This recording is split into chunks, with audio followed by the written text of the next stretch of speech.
Welcome to the Hurling Coaching Podcast. This is a joint venture between Ulster GAA and Ulster Camogie. Due to the pandemic, we hope to use these podcasts to engage with coaches and support them with their club coaching. By using this format on the Ulster GAA YouTube channel and interaction via the comment section below, along with our social media channels, we are aiming to release a new vodcast every fortnight on a Thursday, covering the following topics. We hope you enjoy. The first episode of this series will focus on the Hurling and Camogie Nursery. My name is Kevin Kelly. I'm the Ulster Hurling Development Manager, and on this episode I'll be joined by... Hello, my name is Ryan Gaffney and I'm Growth and Participation Officer for Ulster Camogie. Hello, I'm Ash McManus, the Key Stage 2 coach based in County Down. Hello, I'm Emma Conlon. I'm the Regional Hurling Development Officer and my region is Fermanagh and County Cavan. So before we get going in the podcast, the first thing I would like to look at is resources, and there's a number of resources that are available online. I would use a lot of the GAA Learning Portal, gaalearning.ie. It breaks the skills. You can break the skills down. You can break it down for ages. You can look at the fundamentals. There's different things for hurling and football, everything entitled in it for a nursery program, and they're all well set out to have a video, occasional video, and then to have the breakdown of the skill as well and detail of the drills or whatever it is. So that's a really good resource that I think is well used. One of the resources I found have been very useful, it's lasted the test of time, has been the Ready to Play book developed by Gerard O'Connor. I think it's available on the Dublin GAA website.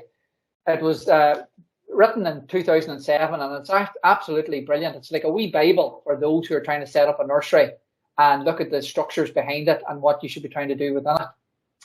Has any of you used the Gaelic Start Manual? Yeah, I use it a lot, Kevin, so I suppose it's a wee bit, it was out maybe, I know, over 10 years ago now, maybe it was Terence McWilliams led it, but it's a great book or a great resource to have. Goes through all the steps of what you need within your nursery program, the different types of games. Now, I've been using it about 10 years, and I'm still using it that I wouldn't have used yet, so there's plenty in it, and I would highly recommend people get their hands on one if they can.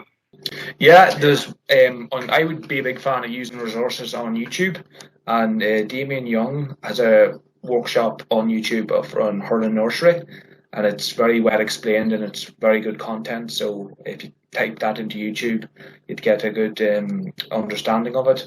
And also Martin Fogarty, the National Hurling Development Manager, he's developed recently a really good online resource that has different skills of hurling on it, as well as different skill stages for different children's development. So, and that's online to use, and I'd recommend anyone to use that. It's very good.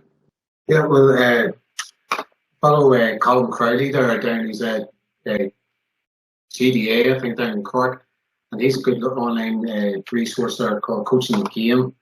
Focuses on 4 to 7 year olds and how to set up a nursery program. You know, when he goes through all the steps. It's a great resource and highly recommend it. In the description below, there's also links to each of the resources the guys have talked about there. So a main thing around the nursery, I think it should be focusing on the fundamentals and the fundamental movements, such as our agility, our balance, coordination, and then leading on from it, looking into our running, jumping, throwing, and then our catching, kicking, and striking. So if we were able to build a solid foundation within the children from a very young age, that they're able to move their bodies well, be able to coordinate their movements, bring in a good running technique.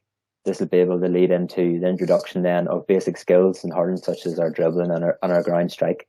So if we're able to have that fundamental movement in place early, hopefully that can transpire that the children will be well engaged by the time it comes through. They'll have fun doing it, they'll have fun playing different games to work on these, and then keep them there. We can keep them in hurling, and then we can forward and hopefully develop them from that.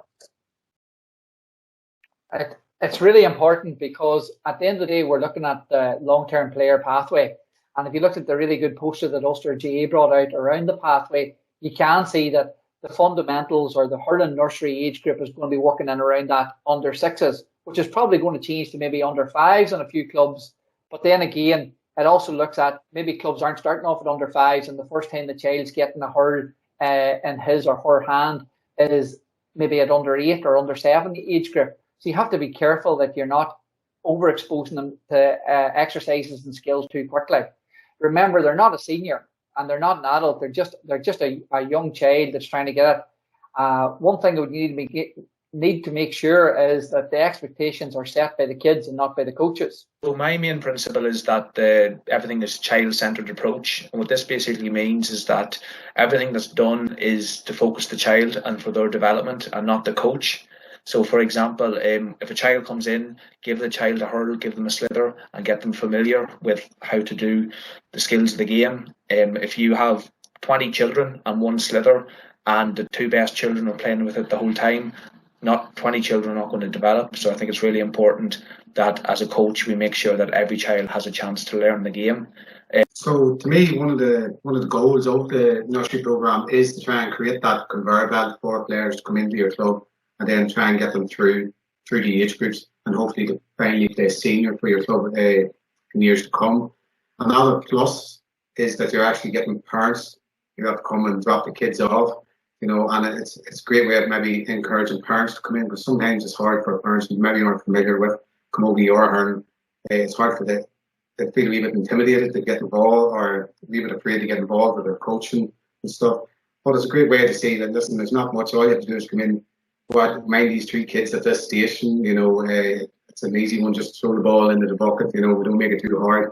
But it's basically a good way of getting people in your club, creating that conveyor belt for new coaches and for new players. Principle with the nursery is to look at the child as the child, and making sure that whenever you're grouping them, that it's not just biological versus chronological, where you're putting all the primary 2s or all the first class into a group together. There's nothing wrong with that. The advice that I'd be giving on it would be is vary that up. Let them have a go at working with kids around their same size. Maybe one week go from the tallest to the smallest. The next week go class age groups. And the next week you could go by skill level. And that way everybody's getting a chance of playing above and below their standard and seeing where they fit in. So the way we talk to the children is vitally important. We need to understand that these are children we're dealing with after all, and very young children at that. A lot of them are maybe sort of reluctant to be there sometimes, and maybe not with their parents, or if the parents are there, they might be trying to get to them and they're trying not to stay engaged. So how we engage the children is very important, especially at this level. So we need to learn that children will only take in so much information at a time. So if we're able to limit how we explain something to like maybe 20 seconds, not if even. If it's too long, if it goes past 20 seconds, drill or the game is maybe too complicated. Trying to keep it as simple and get as maximum enjoyment and maximum fun out of it as possible. But then we also need to remember that children will interpret things and learn things at different stages and different times and at different rates. So you may explain to one child how to play a game and they'll pick it up straight away. Other child, it might take them a bit longer, but eventually they'll get there. I have 6 how to coach skills, which I think is very important when coaching any age, including nursery. And the first one is to build rapport. So the child comes into the nursery program to make sure that the coach is asking them how they're doing, how's school doing. Just remember your own coaching experience, your own playing experience. You remember how the coach makes you feel. If the coach is a fun person, enjoyable session, that is what you remember in years to come. You don't remember what games you played at training, you remember how you feel. So as a coach, always try to build up a good relationship, whether they're a 6-year-old child or a 21-year-old senior player. The next one is to observe, pay attention to the skill development and the right technique. The other one I have is to analyse. So as a coach, you have to make the decision is this child finding this skill or this challenge too easy? How can I make it difficult? Can I change equipment to make it difficult? Can I give them a challenge? How many row lifts you can get in a minute? So that's how you can make it more difficult or make it into a challenge. Or if it's the child's having maybe a little getting frustrated, they're not able to do the skill, can you change the slither for a beanbag and a bean ball and then back to a slither. So don't be afraid to change equipment to make the session more beneficial for the child. Yeah. The next one is to demonstrate, and as coaches sometimes we forget that if we're showing 20 children the correct way to do a jab lift or a row lift and they're all facing in front of us, show them different angles, show them the side view to make sure that they're able to get a better understanding and they'll be able to process that in their mind easier. So the next one is explain. So in this next video, the coach gives the child instructions and the child carries out the instructions correctly. Unfortunately, the coach doesn't get the result as he wanted. Ready, set, swing it. There it is. Remember, keep your eye on the ball. Try it again. Eye on the ball. Swing it. Eye on the ball. Yep, go. So as you can see in that little video, it's important to use the right terminology. You're not going to speak to an 8-year-old boy or girl the same way that you'd speak to a senior player. So as a coach, always be mindful of that. And the last one that I always try to remember is to generate feedback. So one of the best ways to generate feedback is by asking parents and children, are they enjoying it? Are the children coming to nursery? Are they enjoying it? And if they're not enjoying it, how can you improve for the future? So the next section is going to look at planning and recruiting for your nursery.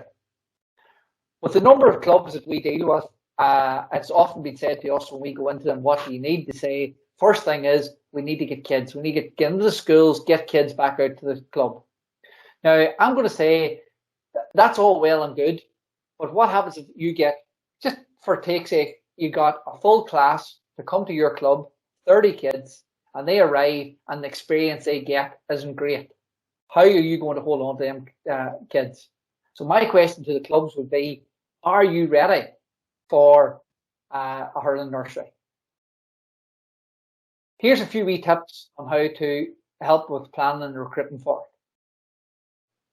A key part for me, I think, is what I've seen before and try to use myself as well, is sort of ensuring that there's a structure in place. So that you know what's going to happen and who's going where, and managing your numbers, as you were mentioning before, with the kids coming in. Understand that you might have more than you expect. So how do you facilitate this? Do you have a plan in place? Then looking at your coaches, where should they be if you're setting up grids or you're setting up stations? Do you have coaches at each place? Do you have coaches just alternating with different groups, or do you focus on having one coach with one group, or all these different scenarios? So having your structure in place, and then also coming down early, and if you're training, say, if you're starting your class at 10 o'clock, be there quarter to 10, have everything set up, ready to go. So once people arrive, they're coming straight in and they know exactly what's going to happen. So if you have all your grids set up, all your games set up, everything set up around the place, then there's less hassle. Everything's out. You can use everything. Once it's done, take it away out of the way. And by the end, there'll be nothing left, except what you need.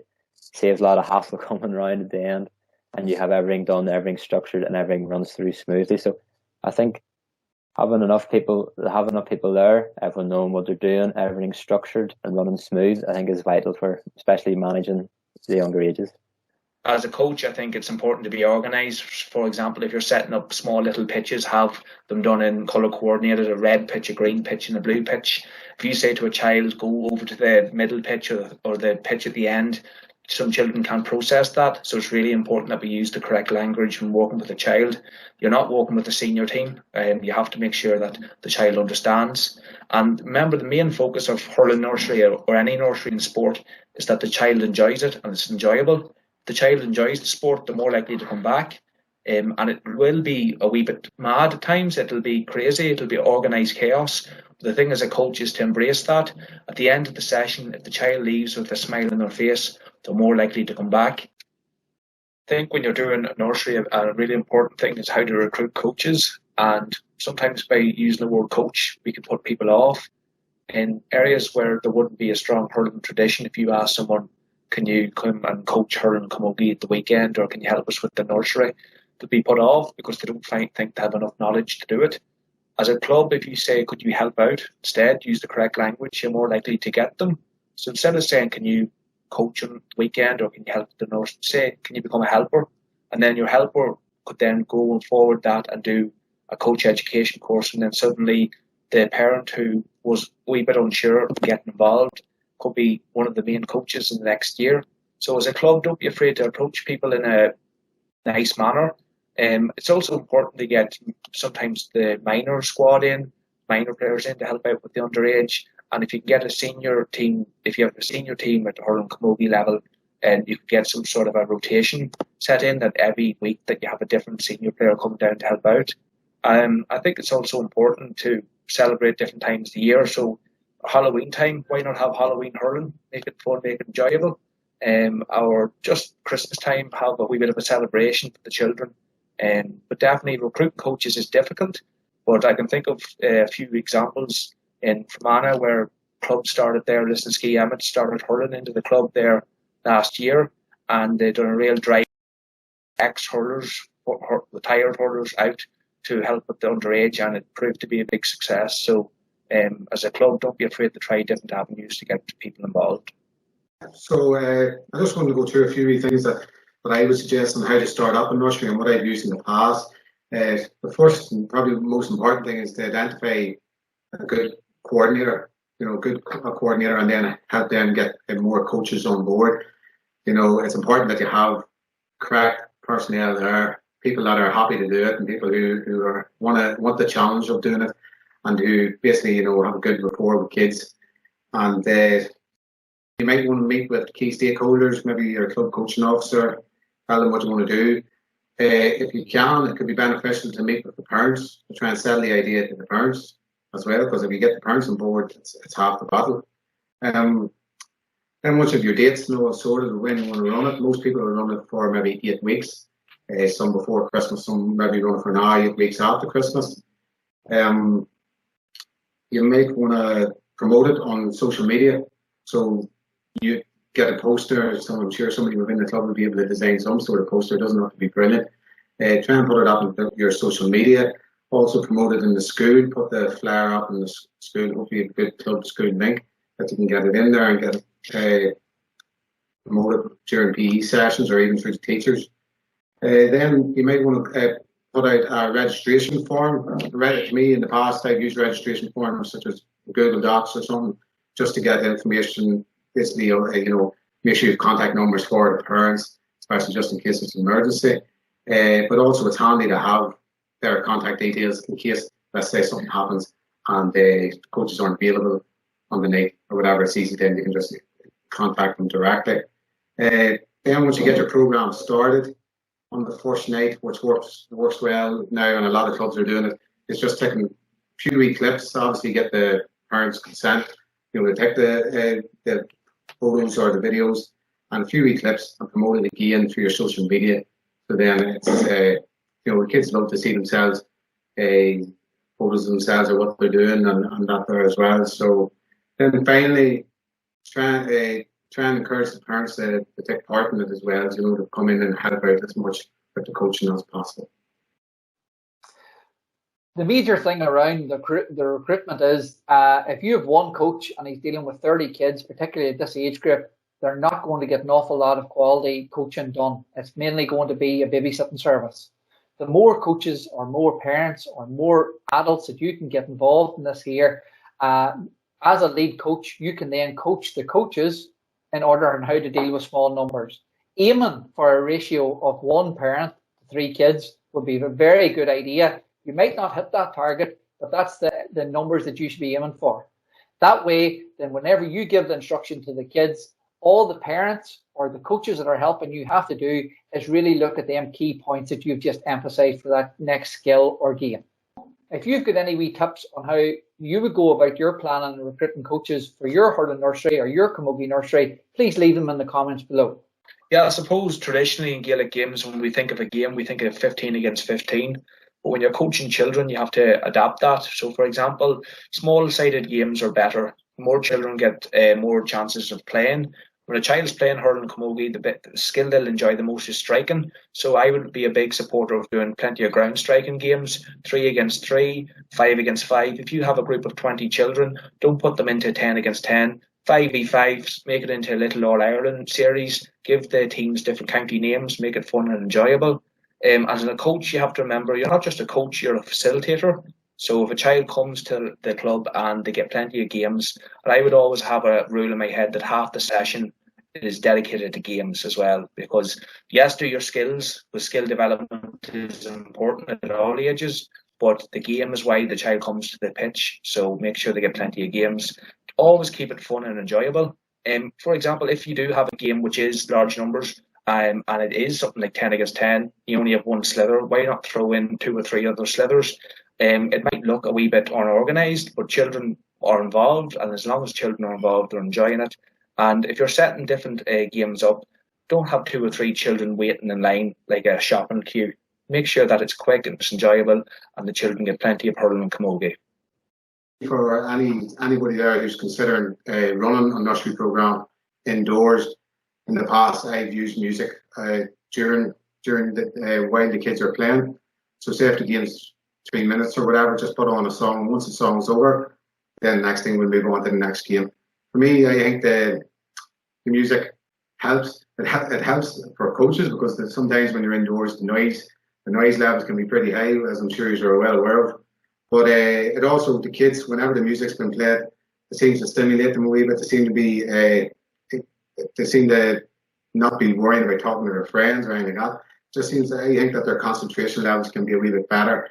And it also, there might be some kids there that aren't really interested in camogie or hurling at the age of 5 or 6, but they might be interested in music or something like that there. And if they can hear a song, or if you can ask them, listen, what song you want played at the end of the session, it makes them feel like they're welcome there as well. And just another few tips that I is when it comes to equipment, try to use colourful equipment when it comes to slithers. If all the slithers are white, child likes seeing more colour, and you can use bean bags, bean balls, all those vary your equipment to make it more enjoyable for the child. So another item to be used, especially for our games and activities, could be the use of the wristy hurls. So the wristy hurls, for those who don't know, are maybe around about a 16-18 inch hurl, just a bit of a handle and then a big boss at the bottom. They're very lightweight. They're very easy to hold for a child. They're able to mobilize with one hand. So the idea is that we're able to use our one hand, able to create a lot more success when we're doing our drills, especially through the likes of our striking out of the air, or soroing, or even especially you see with the children using our pickup, how we roll pick and jab lift. These are very easy with the wristy hurl, because you have one hand on, the other hand can be down very low beside it, and it encourages a lot of success by doing so, because the children don't have to focus on using a bigger stick. They're able to focus on having the short hand. It's close to their hand, so it feels as like second nature to them. They're able to move it up, move the ball with it, and a lot more basic control. With the wristy hurl, we can bring these in to the various different games, such as the rob the nest. You could run out, do your small pick, bring it back in. You could also use it to clear the bedroom. You could do a bit of striking. King of the ring, you could be down low. And then you could bring it into various different games into different matches. You can try to use the wristy hurls as much as possible. Just try and encourage success. And it is something different. It could be something, add a bit of fun to a game. All of a sudden you could play a game at the end with the wristy hurls. And it's something different for the kids to do. And it's also very enjoyable. Looking at the format of our activities and games will really come down to how good you were at recruiting your coaches or parents to help you out. The more people that you have there helping you out, the better structure or ideas that you're going to have to set up your session. I know a couple of different formats could be the station model, where you have a coach standing at each cone and 2 to 3 kids coming up, and they complete a little small activity, whether it be running through hurdles or around cones, doing a bit of dribbling or shooting at a goal for a certain time, and then they move on to the next station. Another format could be the rotations, and that is like the way you would set up a cool camp. So one coach could be at one end of the field setting up and playing a small sided game. Another end of the field, there could be another sided game, and then in between there could be a couple of stations set up for drills or skills that you'd like to try and teach to the kids. This way you'll be able to rotate round the session, and every kid is getting a go at it. Another rotation variant from that there is one that I picked up from a fellow coach, Eddie Kelly in County Tyrone a few years ago. I don't even think he meant to teach it till me. But during the session, he had 5 groups set up. And in the session, there was a game with one team against the other. And the far side, there was another game, one team against the other. And in the middle, there was a coach with their players. So you could imagine there was 4 or 5 coaches, 4 kids with each coach. And after a certain time of about, say, 10 minutes, if we want to make it simple, they rotated around. So you as the lead coach was in the middle, looking after and coaching 4 kids and teaching a parent a new skill for about 10 minutes, and then they rotated on. The game to training ratio there would have been 4 games to 1 training. Everybody loves the games. It's one I'm using in my own club at the minute, is half hurling and half football. So all our nursery come down to the pitch, they tog out, they register, they get sorted out, and everybody comes in and plays in a structure to play the hurling. After that's finished, then they head and they play football. So in the one session, all kids get to play football and hurling.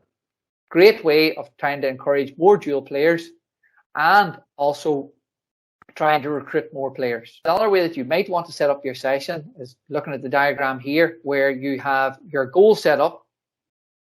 The parents take 3 kids to each goal. And from that there, they can run through their stations by their kids coming into the middle to the coach and working with the ball. And then just by moving the 2 goals at either side, you then have your pitch set up. Lovely wee way to set up your session, having your coaches looking after 3 kids and also looking after skills and games. Yeah, just looking at some of the games and activities that I've used in the past. I suppose one of the main things is to decide on what the key skills you want for that age group. So fundamentals to me, I think the main skill is the strike. Whether that's ground strike, underage you might want to move them up into the striking out of the hand. But some of the games I would use for that would be the likes of court games, which there's a massive amount of them in the nursery program that we mentioned earlier, the Gaelic Start program that we mentioned earlier. So over the river or tidy the bedroom, which is just basically split them into teams of maybe 4 or 5. You could have 3 games going at once, and just to have to basically strike the ball across the river or get as many balls out of their bedroom into the other bedroom as possible, and then counting. To make it harder, you can make the area a wee bit bigger, make it easier, bring them up closer, change the size of the ball. If they're really young, use the first touch ball. And then also you could use, as Amit mentioned earlier, different equipment and different coloured balls. If you get a red ball into the other group, that could be worth 5 points. A good game to play possibly at the beginning of your session is all-in-one. So as the kids arrive and get their helmets on, you send them down to a goal with a parent. 3 kids, 1 goes into goals, and the other 2 kids go out the field and they play 1v1 against each other to try and score a goal. A simple way of rotating it would be if you score a goal, you win the game and you stay on, and the person who loses goes into nets. But if you win 2 games in a row, you must go into nets. One more that I've used to try and encourage kids to improve in their dribbling would be king of the ring. So just depending on the size and numbers again, set up a square or an area of the pitch that the kids have to try and keep the ball in. I would encourage them to be using the correct hand, obviously, on top. So we're looking for the correct grip on their hurl, get their hand or keep the ball close to their body. Then to try and make it harder, introduce a tackler. To start off with, I would encourage that coaches take on the role as tackler at the start, ensure that everybody's comfortable with the tackler being there. And then as it progresses, you could maybe ask a couple of kids to come in and tackle. Tacklers have to try and get the hurling balls out of the square. And I suppose we mentioned earlier that we don't want kids standing out and not being involved. What you could do is, if they are put out, tell them to count to 20 or so on their back line, or give them leaves, if they have a certain amount of leaves, maybe 3 or 4 leaves. And it just encourages them to keep the ball close to their body, and also to try and shield the ball with their body. A few games that I've used, for example, would be the likes of golf goals. So you have around the field, you would have 2 cones side by side, creating a wee gate. And what you would try and do is you would start at one part of the field and try and see how many shots, how many strikes it would take to get and strike through those goals. So the goals could be maybe 45 yards away, 20 yards away. It's varying each time, and try and challenge the children to try and get as big a strike stepping into it, striking forward as they can, try and reduce the number of shots it takes to get to in between the goals. So this can be done 1 week and then try a few weeks later and see if their striking has improved. Another game that I've used is Rob the Nest, a very popular game amongst all the young ones, and they all seem to love it. The beauty of this game is you can split it into, some people maybe only use 3 teams, use 4 teams. You can go, it depends on the many numbers you have. You could have 6 teams playing at once. The idea is to throw as many horn balls as possible, or tennis balls or whatever, into the middle. And this game would focus on, you can start it off with dribbling. You can focus on the road lift. If they're really young, you might want them just to be running out and catching, or taking the ball with their hand and picking it back into their nest. At the end of the game, after 2 minutes, the team with the most balls in their nest wins. So another game I would use to try and improve striking would be the Road to Croker, and it's basically you can do 1v1 or 2v2 or even up 3v3 depending on the age group, and basically you have say if you have 20 kids, you'd have 10 pitches if you're doing 1v1, and the objective is to outscore your opponent. So you have a goal at each side or 2 goals at each pitch, and then you give them a minute to try and score as many goals against their friend as possible. The winners will move up, and then the losers will move down. So you're also getting that wee competitive edge as well that a lot of kids will always do. So the winners will move closer to Crook Park. The losers will move there. If you have a draw, use rock, paper, scissors, and normally switch it out. Keep the numbers as small as possible, because at this age group, these kids don't know how to play as in a team. All they're worried about is their individual and trying to score as many goals as they possibly can. Yeah, so I suppose just a wee tip for anybody who's looking to take on organising a nursery programme would be not to get too bogged down in all the skills. I would suggest keeping it simple. Obviously, the main objective is to coach the kids the fundamental movement skills. I think there's a period of learning between 4 and 12 years of age that if a child doesn't know the fundamental movement skills, then there's highly unlikely that they will ever learn them. So as Oisin mentioned earlier, that would be to keep the main focus. Obviously, it has to be fun, or else they'll not be coming back. But don't be getting too bogged down on the actual skills of hurling. They're at a very early age. To me, if you're working with nursery programs, it should be making sure that every child knows how to grip the hurl correctly. So one of the main problems up here with Camogie and hurling is that a lot of kids will be taught that they will naturally pick up the hurl with the wrong hand, because they want their stronger hand further down the hurl so they can get better connection on the ball. So that's the beauty about the wristy hurls. As Oisin mentioned, once you give them a hurl that they can only really hold with one hand, it'll encourage them to play with the hurl in that hand, and also use the ball for their other hand, which up until that age is maybe not been used at all much, because they like to do everything with the one hand. So just to move it up, to progress from the wristy hurls up, I've seen people, which has worked really well, I've seen people progressing from the wristy hurls up to maybe a 14-inch hurl, then on to maybe a 16-inch hurl, where the child is suddenly, obviously the hurl has to be light. If it's too heavy, then they're not going to be able to develop their wrists. So get yourselves nice 14-inch hurls, 16-inch hurls, even 18-inch hurls, and then try and introduce this striking from the hand for underreads. I hope you've enjoyed our first podcast of the series. The next episode coming up will be on Thursday the 19th of November, and it'll be focusing on indoor hurling and camogie coaching ideas. If there's anything within that podcast you would like to see, any questions or queries, please comment below and we'll try and answer them. Once again, thank you very much for tuning in. Stay safe.